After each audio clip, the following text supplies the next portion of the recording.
écoutez Alger Chaîne 3, le journal. Bonjour Fatima, mesdames, messieurs, bonjour. Et au sommaire de la matinale de ce samedi 8 février, l'Algérie et la Tunisie commémorent le 67e anniversaire des massacres de Sarriette Sidi Youssef, des dizaines de morts et de blessés, un crime contre l'humanité perpétré par la France coloniale. Il symbolise la lutte commune des deux peuples contre l'occupation française. Chargé par le président de la République, le Premier ministre Nedi Arbaoui co-présidera avec son homologue tunisien la cérémonie de commémoration, l'occasion d'examiner les moyens à même de renforcer la coopération conformément aux visions communes des présidents des deux pays. Deux pays qui entretiennent également des relations de coopération marquées par une histoire commune, le soutien réciproque et de solidarité, l'Algérie et l'Inde, la consolidation de la coopération militaire passée en revue hier au troisième jour de la visite en Inde du ministre délégué auprès du ministre de la Défense, le chef d'état-major de l'ANP, le général d'armée Saïd Chegriha. Nouvelle opération d'échange de détenus à Gaza, 183 détenus palestiniens contre 3 prisonniers de guerre sionistes, opération prévue pour aujourd'hui dans le cadre de l'accord de cessez-le-feu à Gaza. Et puis vive condamnation de la Cour pénale internationale suite aux sanctions prises à son encontre par Washington. Il y aura également du sport, football avec la Supercoupe qui est de retour après 5 ans d'absence. Elle opposera ce samedi le Mondial d'Alger au Shabab de Belouizdad. Mesdames, Messieurs, bonjour. C'était le 8 février 1958. Il y a 67 ans, la France coloniale perpétrait un autre massacre. Son aviation ciblait le village tunisien de Sarriette Sidi Youssef. Des raids punitifs contre les appuis de l'armée de libération nationale. Sans discernement aucun, ce fut un véritable carnage. Le sang qui a coulé d'Algériens et Tunisiens allait creuser un autre sillon de cette fraternité et de ce présent et devenir commun aux deux pays. Chargé par le président de la République, Abdelmajid Tebboune, le Premier ministre, Nedi Arbaoui co-présidera aujourd'hui à El Kef en Tunisie avec son homologue tunisien, Kamel Madouri, la cérémonie de commémoration de ce massacre.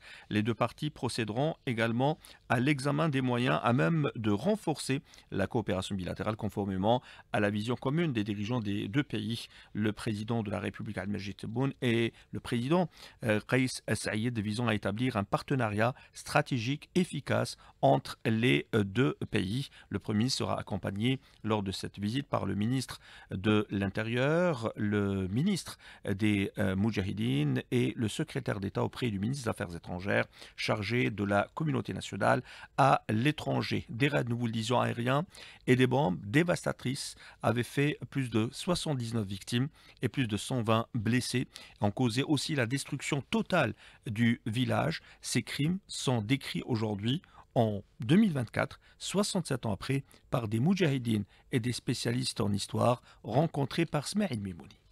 Il est 11 h du matin, la petite ville de Sarriette Sidi Youssef en Tunisie a subi des bombardements de l'aviation française. Des innocents, des femmes, des enfants, des vieux, des pères de famille faisaient le marché. Des bombes sont larguées du ciel. Mohamed Debbah, moudjahid et membre de l'armée de libération nationale à l'étranger. À 11 h du matin, à l'heure où les gens font leur marché, il y avait des mères et des enfants. La plupart, c'était les Algériens qui se sont réfugiés sur la frontière tunisienne. L'armée française, elle était là, elle était partout. Elle essayait de brûler des villages, de massacrer les enfants. Et là, ils les ont envoyé leurs bombes parce que déjà, ils avaient l'habitude d'envoyer des bombes, c'est-à-dire du napalm, du liquide. Mais cette fois-ci, ils ont essayé de les massacrer avec des obus. Et le peuple tunisien vraiment a souffert à ce moment-là.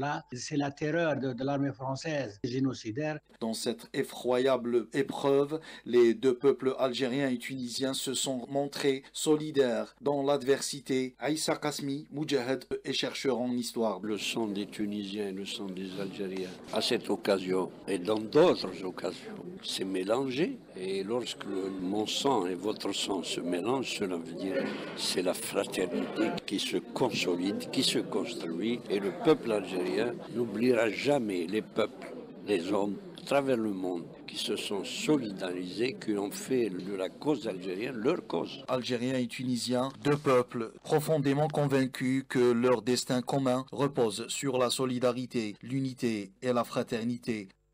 Un reportage signé Smaïl Mimouni et deux pays qui entretiennent des relations de coopération marquées par une histoire commune de soutien réciproque et de solidarité. En témoigne d'ailleurs le sommet de Bandung et le mouvement des non-alignés, l'Inde et l'Algérie, une coopération et les moyens de la consolider au plan militaire, passé en revue hier au troisième jour de la visite du ministre délégué en Inde, du ministre délégué auprès du ministre de la Défense nationale, chef d'état-major de l'ANP, le général d'armée Saïd Ginghriha, a tenu des discussions avec le chef d'état-major de la Défense indienne, le général d'armée Anil Chauhan. Lors de cette rencontre, le général d'armée a prononcé une allocution et durant laquelle il a souligné que l'Algérie considérait l'Inde comme un modèle de progrès et de développement dans divers domaines. Je vous propose de l'écouter.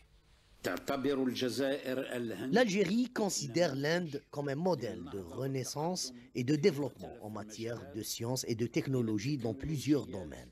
Ceci ouvre de nouvelles perspectives de coopération entre les deux pays et permet de renforcer leurs relations, notamment dans le domaine militaire. Je saisis cette occasion pour rappeler l'histoire commune qui lie les deux pays et surtout leur position constante concernant le traité de Bandung du mouvement des pays non alignés.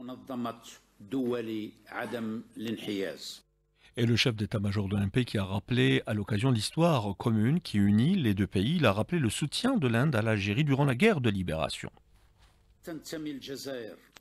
L'Algérie et l'Inde font partie intégrante de l'Afrique et de l'Asie. Les deux pays ont toujours adopté des politiques communes concernant la lutte contre le colonialisme. L'Inde a été un des premiers pays à avoir soutenu l'Algérie durant la guerre de libération nationale. L'Algérie a toujours eu des positions remarquables et a toujours soutenu l'Inde sur la scène internationale. Ces liens historiques ont contribué à renforcer les relations bilatérales entre les deux pays dans les domaines économiques, sociaux et sécuritaires. De son côté, le général d'armée Anil Chauhan a fait part de sa joie d'accueillir le général d'armée Saïd Ginghriha, saluant par la même occasion la qualité des relations bilatérales entre les deux pays, avant de souligner son aspiration à les rehausser davantage à l'avenir. Et en sa qualité d'envoyé spécial du président de la République Abdelmajid Tebboune au Ghana, le ministre de la Communication, Mohamed Mziane, a été reçu par le président ghanéen, auquel il a remis une lettre manuscrite du chef de l'État lors de cette rencontre.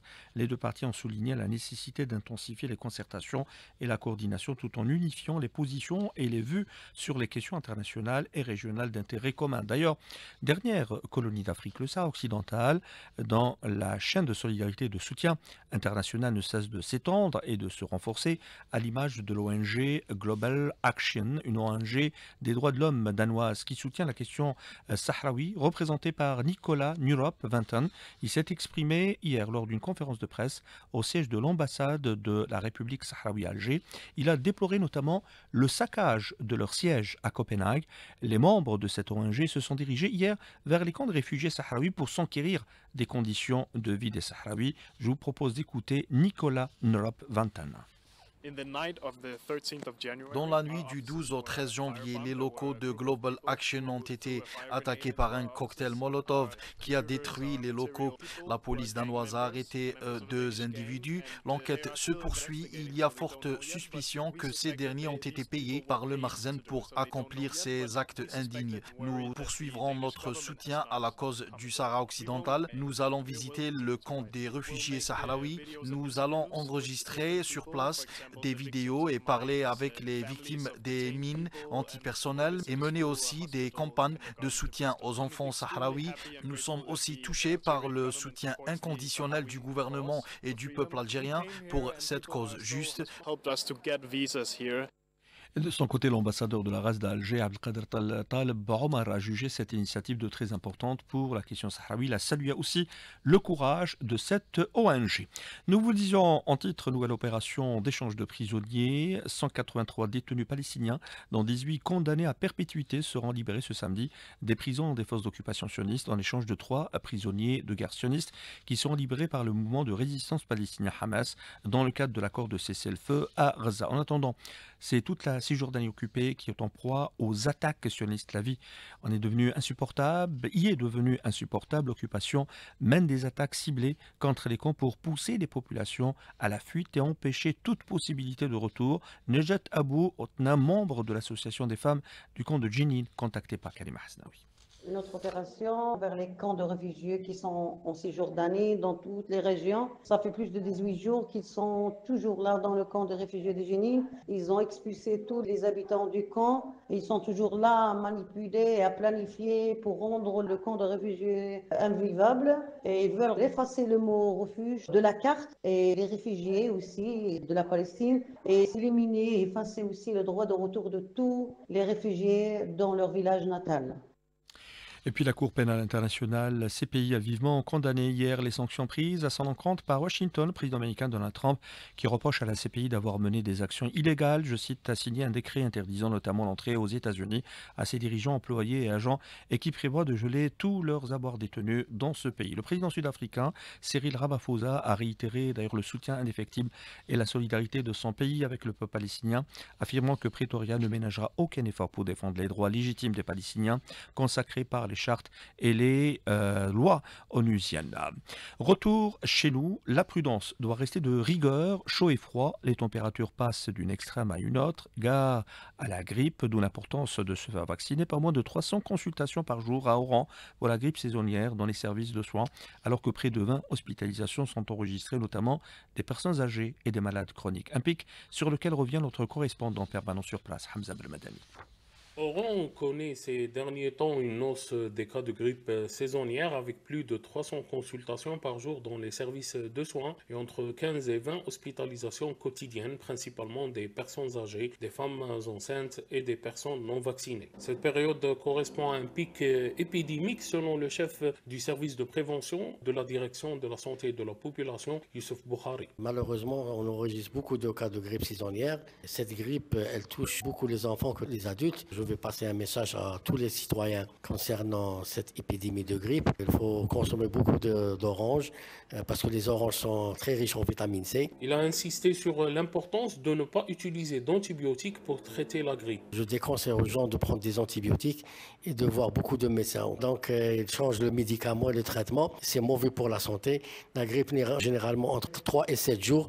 Tout va rentrer dans l'ordre. Le docteur Youssouf Boukhari a déploré également le non-respect des mesures préventives, ce qui favorise la propagation du virus dans les marchés, les transports et les lieux publics. Normalement, si une personne qui a des symptômes de grippe, elle doit porter des masques. Il est à noter que les enfants sont les plus touchés par cette grippe saisonnière, notamment des cas de bronchiolite, une maladie virale touchant les nourrissons et ne nécessitant pas d'antibiotiques. Doran, Mohamed Hamza Belmadani, Alger, Chan 3.